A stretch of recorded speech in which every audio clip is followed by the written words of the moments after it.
आज हम बात करने वाले हैं इलेक्ट्रिक डाइपोल और डाइपोल मूवमेंट के बारे में।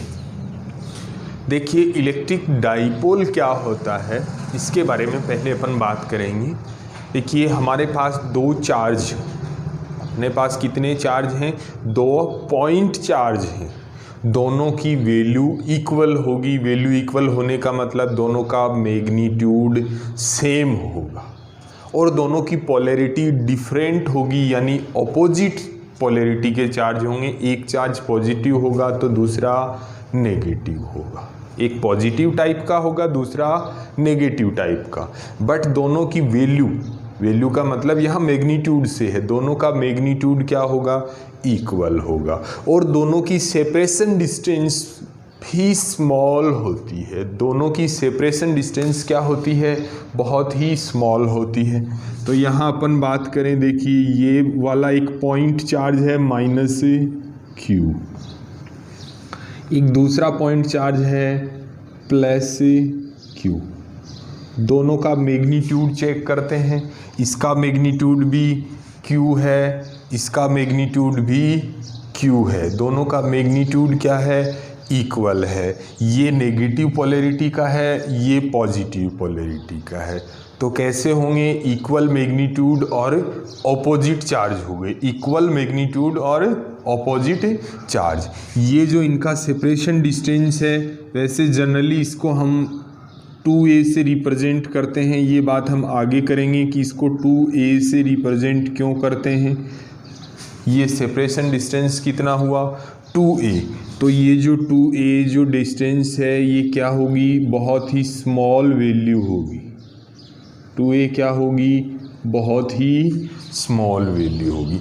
इस पेयर को क्या कहते हैं? इस पूरे पेयर को इलेक्ट्रिक डाइपोल कहते हैं।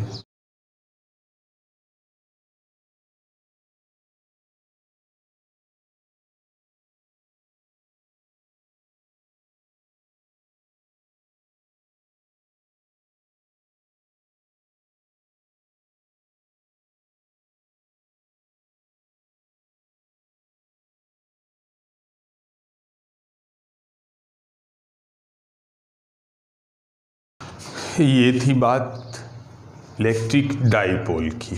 पहली बात अपन बात करेंगे small distance separation. Separation distance क्या होनी चाहिए? वेरी स्मॉल होना चाहिए। नेसेसरी कंडीशन है इलेक्ट्रिक डाइपोल की। दूसरी बात, डाइपोल की जो पेयर है, दोनों चार्ज का मैग्नीट्यूड क्या होना चाहिए? इक्वल मैग्नीट्यूड होना चाहिए। और दूसरी बात ऑपोजिट होनी चाहिए। और थर्ड बात पॉइंट चार्ज होनी चाहिए। सेपरेशन डिस्टेंस स्मॉल होनी चाहिए। बोथ पॉइंट चार्ज होने चाहिए। बोथ चार्ज का मैग्नीट्यूड सेम होगा और ऑपोजिट पोलैरिटी के चार्ज हो। तो उस पेयर को क्या बोलेंगे? इलेक्ट्रिक डाइपोल बोलते हैं। अब अपन बात करते हैं डाइपोल मूवमेंट की।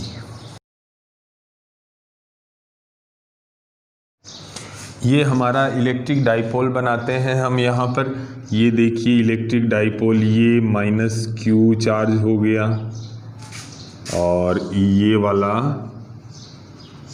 +Q चार्ज हो गया। दोनों की सेपरेशन डिस्टेंस कितनी है? 2a। दोनों की सेपरेशन डिस्टेंस 2a है। तो यहाँ अपन बात करते हैं डाइपोल मूवमेंट की। तो डाइपोल मूवमेंट को P से रिप्रेजेंट करेंगे। किससे रिप्रेजेंट करेंगे? कैपिटल P से रिप्रेजेंट करेंगे। और उसकी वैल्यू क्या होगी? देखिए, दोनों चार्ज हैं, ये बोथ चार्ज हैं। दोनों पेयर के डाइपोल के दोनों चार्ज में से कोई भी एक चार्ज का मैग्नीट्यूड ले सकते हैं हम। चाहे इसका मैग्नीट्यूड लीजिए, चाहे इसका। दोनों का मैग्नीट्यूड क्या है? Same Q। इसका मैग्नीट्यूड भी Q। तो ये तो हुआ मैग्नीट्यूड ऑफ चार्ज। इसको मल्टीप्लाई कर रहे हैं, ये सेपरेशन डिस्टेंस। सेपरेशन डिस्टेंस कितना है? 2a है। चार्ज का मैग्नीट्यूड कोई भी एक चार्ज ले सकते हैं, उसका मैग्नीट्यूड और दोनों की सेपरेशन डिस्टेंस का जो मल्टीप्लाई होता है वही क्या होता है? डाइपोल मूवमेंट होता है।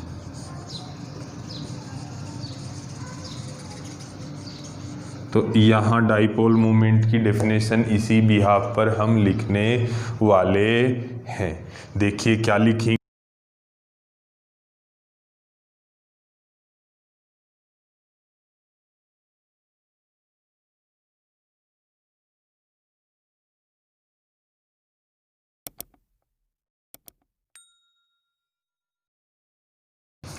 ये देखिए ये फॉर्मूला था Q इंटू 2a, यानी दोनों में से कोई भी एक चार्ज का मैग्नीट्यूड और सेपरेशन डिस्टेंस का मल्टीप्लाई। इसी बिहाफ पे हमने यहाँ डेफिनेशन बना दी। इसी बिहाफ पर हमने क्या बना दिया, यहाँ डेफिनेशन बना दिया। क्या लिख दिया, प्रोडक्ट ऑफ मैग्नीट्यूड। ये क्या है, मैग्नीट्यूड ऑफ आइदर चार्ज, यानी दोनों में से कोई भी एक चार्ज का मैग्नीट्यूड और सेपरेशन डिस्टेंस का प्रोडक्ट जो होता है वही क्या होता है, डाइपोल मोमेंट होता है। ये बात थी, ये फॉर्मूला था। अब हम यहाँ बात करने वाले हैं ये जो है डाइपोल मोमेंट, इसकी SI यूनिट की। देखिए ये क्या है, चार्ज है। ये क्या है, चार्ज है। यहाँ हम बात करेंगे SI यूनिट की। तो ध्यान से मेरी बात को समझिएगा। ये Q है चार्ज, और चार्ज की SI यूनिट हमने पीछे के लेक्चर में पढ़ी है, कूलॉम होती है। ये वाला इनटू में जो है ये 2a क्या है, सेपरेशन डिस्टेंस, और डिस्टेंस की SI यूनिट मीटर होती है। तो यहाँ पर किसकी बात करेंगे, डाइपोल मोमेंट की।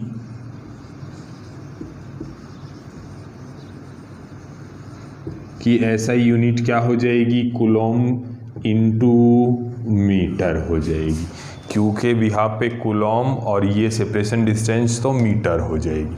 फिर अपन बात करें इसकी डायमेंशन की, तो हमने पीछे के लेक्चर में पढ़ा है चार्ज की जो डायमेंशन होती है ये आपको याद रख लेनी है, A1T1, और A1T1 को मल्टीप्लाई करेंगे। ये देखिए ये क्या है, डिस्टेंस है। तो डिस्टेंस को क्या करेंगे, मल्टीप्लाई करेंगे, तो यहाँ डिस्टेंस की डायमेंशन हो जाएगी L1।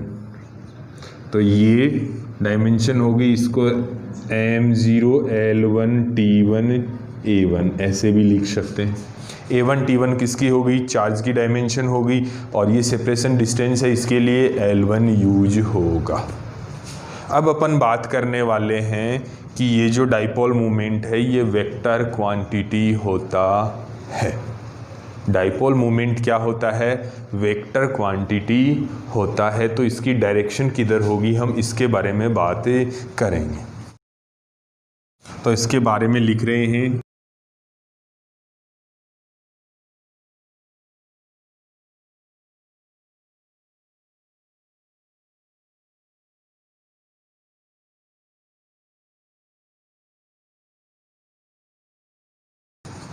ये बात आपको हमेशा याद रखना है, डाइपोल मूवमेंट की जो डायरेक्शन होगी वो हमेशा negative charge to positive charge, चाहे डाइपोल को कैसे भी अपन पुट करें, लेकिन डायरेक्शन हमेशा फिक्स होती है। डाइपोल मूवमेंट की डायरेक्शन फिक्स होती है, always negative to positive, always negative to positive charge ही उसकी डायरेक्शन होती है, और ये डाइपोल मोमेंट वेक्टर क्वांटिटी है।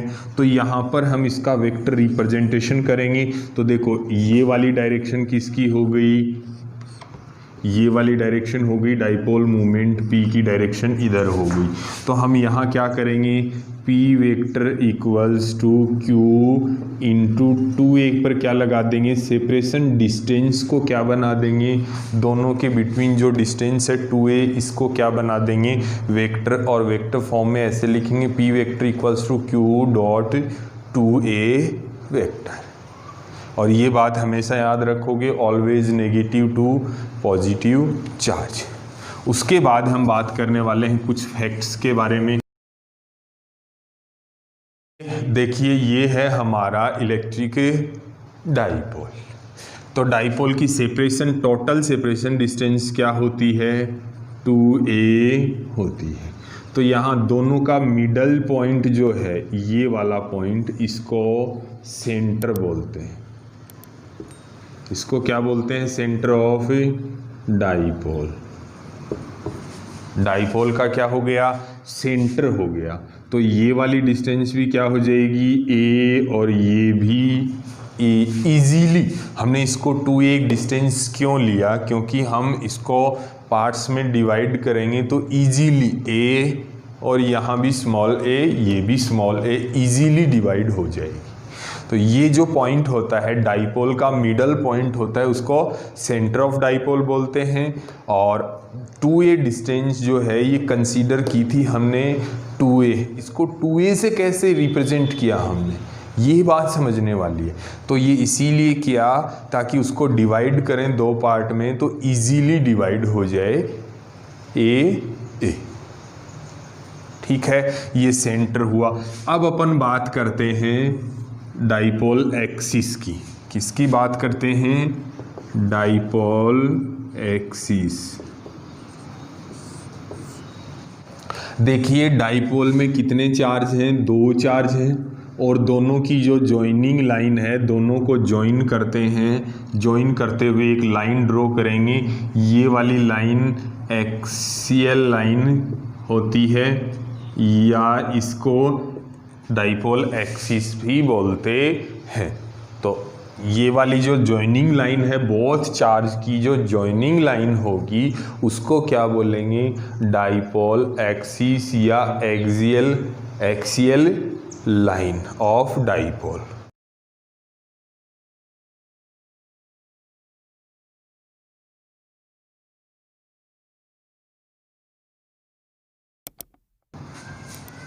ओके, कोई भी डाइपोल होगा उसके बोथ चार्ज की जॉइनिंग लाइन होगी, उसको डाइपोल एक्सिस बोलेंगे अपन। अब अपन बात करते हैं, ध्यान से देखिए, ये वाली हुई डाइपोल एक्सिस। हमें डाइपोल एक्सिस के परपेंडिकुलर लाइन ड्रॉ करनी। तो परपेंडिकुलर 90 पे होगी, तो यहाँ ड्रॉ करें, यहाँ करें, यहाँ करें, यहाँ करें। तो वो बात हमें समझनी है। एक लाइन ड्रॉ करनी है हमें, और वो लाइन क्या होनी चाहिए? एक्सिस के परपेंडिकुलर होनी चाहिए। दूसरी बात वो लाइन सेंटर, डाइपोल सेंटर से पास होनी चाहिए। यानी परपेंडिकुलर के साथ साथ किसके थ्रू पास होनी चाहिए? सेंटर के थ्रू पास होनी चाहिए। ये वाली जो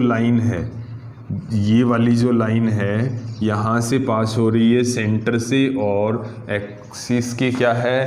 परपेंडिकुलर। इस लाइन को इक्वेटोरियल लाइन बोलते हैं, equatorial line of dipole.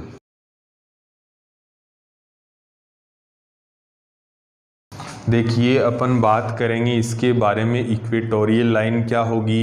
Axial line या एक्सिस के क्या होगी? परपेंडिकुलर होगी। दूसरी बात डाइपोल सेंटर के थ्रू पास होगी। तो इसके बारे में लिख देते हैं।